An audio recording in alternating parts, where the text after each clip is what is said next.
Sebagai yang sudah banyak mendaftarkan merek-merek teman-teman UMKM nih ya ke DJKI nih Jis. Apa sih hal-hal yang bisa jadi mitos gitu? Atau yang teman-teman UMKM tuh perbincangan mitos-mitos daftar merek tuh apa gitu? Ya banyak. Soalnya banyak selintingan-selintingan kayak gitu. Ada apa aja sih kalau dirangkumin gitu? Ini kita rangkum beberapa aja lah. Kalau enggak nanti ada part 2-nya. Karena ada banyak nih. Oke. Kesalahpahaman orang terhadap daftar merek. Oke. Nih. Yang pertama adalah kalau daftar merek, ketika kita lolos nih, merek kita akan dilindungi oleh pemerintah. Ketika ada pelanggaran nanti pemerintah langsung turun tangan. Oke. Nah itu salah itu, mitos. Pemerintah nggak bakal turun tangan nih? Nggak bakal turun tangan. Oke. Pemerintah nggak bakal turun tangan. Jadi faktanya adalah kita tuh harus aktif untuk mengincar orang-orang yang mencoba meniru bisnis kita. Oke. Nah daftar merek gunanya untuk apa? Gunanya untuk bukti aja gitu. Jadi ketika ada pelanggaran ya kita harus secara aktif kita menuntut dia gitu atau melaporkan dia gitu. Ya ibaratnya kayak ada kasus pencurian lah ya. Ya kita kalau nggak ngelaporin ke polisi ya nggak bakal ditanganin gitu ya. Benar. Kadang aja dilaporin. Kayak kasus kemarin, Pak ini saya nangkep pencuri, udah bebasin aja. Yang sempat viral tuh kemarin. Benar kayak gitu tuh, kayak gitu. Iya. Tidak semerta-merta langsung merek kita aman gitu ya, nggak perlu takut ditiru lagi, enggak. Tetap yang niru tetap banyak dan kalau nggak dilaporkan ya mereka tetap bisa niru gitu. Iya, setidaknya kita punya landasan argumentasi yang kuat ya. Mereka niru merek saya, ini nih saya punya bukti merek sah kayak gitu. Jadi gunanya daftar merek itu untuk itu, gitu. Bukan semerta-merta pemerintah langsung otomatis menciduk orang-orang meniru bisnis kita. Iya. Nah, yang kedua adalah ini merek. Kalau kita berhasil daftar merek, maka kita tidak berlaku satu dunia gitu. Berlaku satu dunia. Padahal enggak. Oke. Enggak berlaku sedunia. Berlakunya hanya di negara-negara yang kita daftarkan saja. Oke. Misalkan kita daftar merek. Erigo di Indonesia, ya udah di Indonesia saja berlaku gitu. Kalau misalkan tiba-tiba ada orang daftar Erigo di Jepang, ya dia lolos juga di Jepang gitu.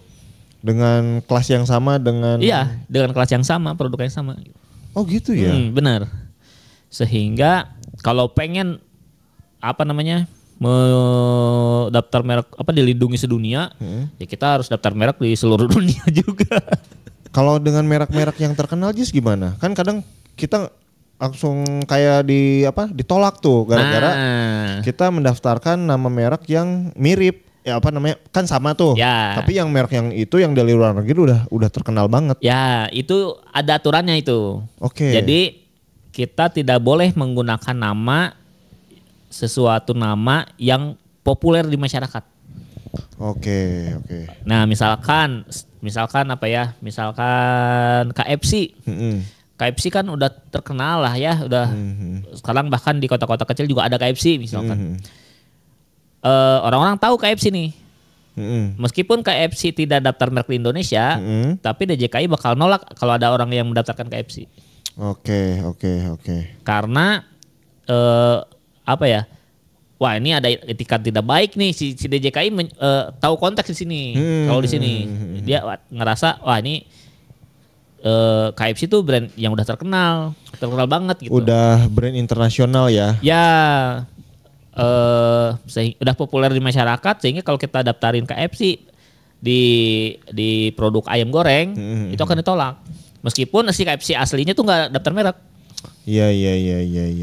Ya brand-brand Amerika kan banyak tuh yang terkenal secara internasional ya. Kita tahu, tapi ada yang dia nggak daftarin nih di Indonesia misalkan gitu ya. Benar. Terus kita comot tuh namanya kita daftarin di Indonesia. Itu nggak bisa lah ya kayak gitu ya. Nggak bisa. Karena udah terkenal. Tapi kalau misalkan ada brand di Amerika tidak terkenal seluruh dunia gitu ya. Kita ngikutin dah nama mereknya. Bisa itu. Bisa ya? Bisa. Oke. Dan itu yang terjadi di produk-produk KW di Indonesia. Jadi ada brand yang belum terkenal nih. Sama dia didaftarin sama orang Indonesia. Bukan ditiru lagi tapi mereknya didaftarkan. Biasanya merek-merek Cina gitu kayak gitu tuh.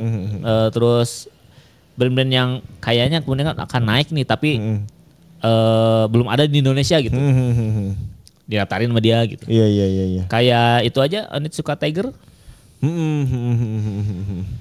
Onitsuka Tiger mulai naik, didaftarin sama orang Indonesia gitu. Iya, sepatu ya? Iya. Iya. Itu udah lama sih. Udah lama, ya, udah lama. Ya, tapi dulu kan belum terkenal Onitsuka Tiger ya.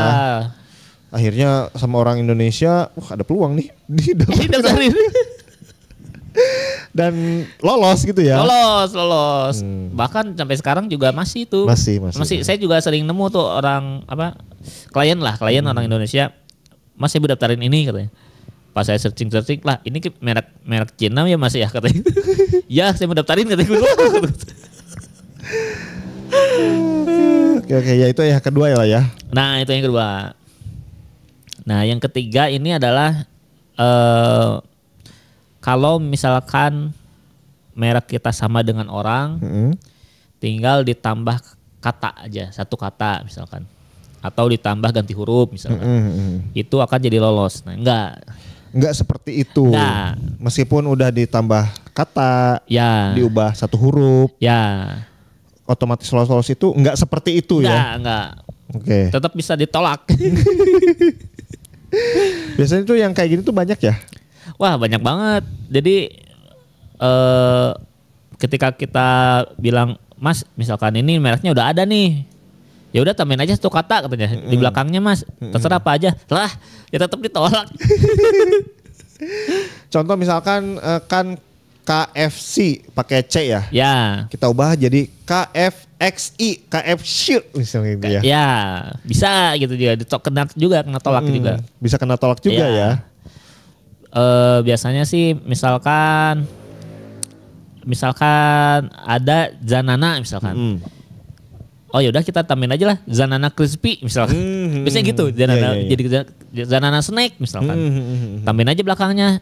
Ya tetap gak bisa dong gitu. Bener. Tetap gak bisa itu, tetap ditolak. Atau biasanya ditambahin hurufnya. Misalkan Zanana jadi Zanana A, Zanana gitu. Artinya banyak. Ya tetap juga ditolak juga. Misalkan diubah jadi Zanaba misal gitu ya.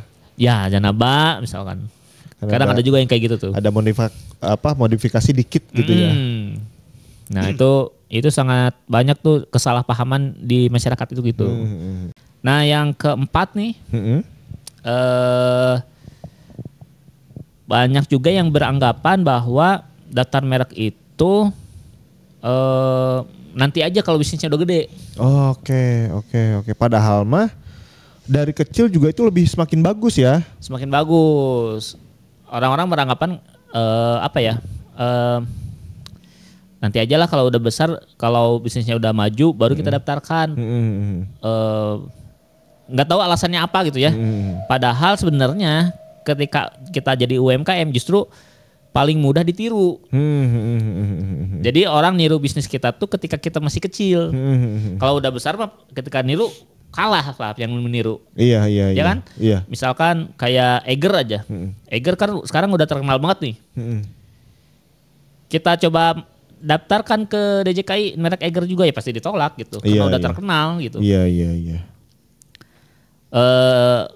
Kalau misalkan Eigernya masih UMKM nih. Wah, ini bagus nih. Ayo kita tiru. Nah, bener kan? Bener. Lebih masuk akal kan? Meniru bisnis orang ketika di level UMKM gitu. Bener. Itu UMKM itu sebenarnya potensinya kan gede-gede ya. Iya, potensinya gede-gede. Dan orang itu kalau orang pebisnis gitu ya, dia bisa lihat nih, wah ini potensinya gede nih. Coba dia dilihat, dia belum daftar merek, saya bikin bisnis yang sama dia. Iya gitu. Iya gitu, benar. Kita lah yang daftar duluan misalnya gitu ya. Itu mah pebisnis jahat lah. Jadi pebisnis jahat itu melihat potensi, wah ini kayaknya kalau di-franchise-in laku nih ini. Ayo kita daftarkan merek gitu. Padahal punya orang gitu. Iya. Cuman ya kalau dilihat dari itu juga dia nggak salah-salah juga. Soalnya kan ya namanya bisnis mah sama-sama aja gitu kan. Dia jualan tahu, saya jualan tahu. kebetulan namanya sama aja kan, bisa alasan gitu sebetulnya kan. Iya sih. Iya kan? Iya sih. Kalau motif nanti di motif tuh baru ketahuan dia jahat atau tidaknya ya, gitu kan. Apakah logonya plek-plek sama? Nah, itu bener. Karena kalau plek-plek sama itu kayaknya nggak mungkin dah. Nggak mungkin deh. Iya. Nama sama masih mungkin lah. Iya. Tapi kalau misalkan sampai ke visualnya sama, wah nih nyontek itu pasti. Itu udah kelihatan banget kayak gitu ya. Iya, cuman ya tadi potensinya UMKM itu gede, bahkan dari kecil juga udah kelihatan gitu ya sebetulnya. Cuman ya tadi orang-orang sebaiknya ya daftar merek itu ya waktu UMKM kecil tadi gitu ya. Waktu UMKM kecil. Karena itu tadi untuk melindungi dari awal gitu. Karena rawan ditiru orang gitu. Iya, betul. Ditambah sebenarnya daftar merek di awal itu menunjukkan keseriusan. Jadi ada juga UMKM yang nggak mau daftar merek karena sebenarnya dia nggak serius gitu sama bisnisnya. Misalkan udah saya mah tahun depan juga kalau misalkan ada kerjaan baru saya pindah, misalkan saya berhenti misalkan gitu. Iya. Atau misalkan udahlah saya segini juga cukup, misalkan jualan di komplek juga omsetnya udah lumayan, udah cukup buat sehari-hari, udahlah gitu. Dia tidak punya pikiran untuk berkembang lebih nasional gitu ya, lebih gila lagi, lebih berkembang lagi, sehingga ya udahlah nggak daftar merek nggak apa-apa gitu. Iya. Ya udah levelnya udah aja di situ berarti gitu ya. Iya. Secara mindset tidak mau berkembang. Kemudian ya ada kondisi di mana dia cuman ini mah cuman ya mainan aja lah gitu ya. Ya mainan aja lah mengisi waktu luang misalkan. Tidak ada keseriusan untuk bisnis yang wow gitu. Iya benar. Itu yang keempat tuh. Ya. Ada lagi? 4 dulu aja. Soalnya masih banyak ya. Masih ada beberapa sebenarnya. Nah itu ya teman-teman ya yang poin-poin 4 poin lah ya terkait dengan hal-hal yang keliru di masyarakat. Soal daftar merek. Benar. Kayak gitu. Nah biar nggak keliru nih Jis teman-teman nih. Karena kan tadi suka keliru. Ya.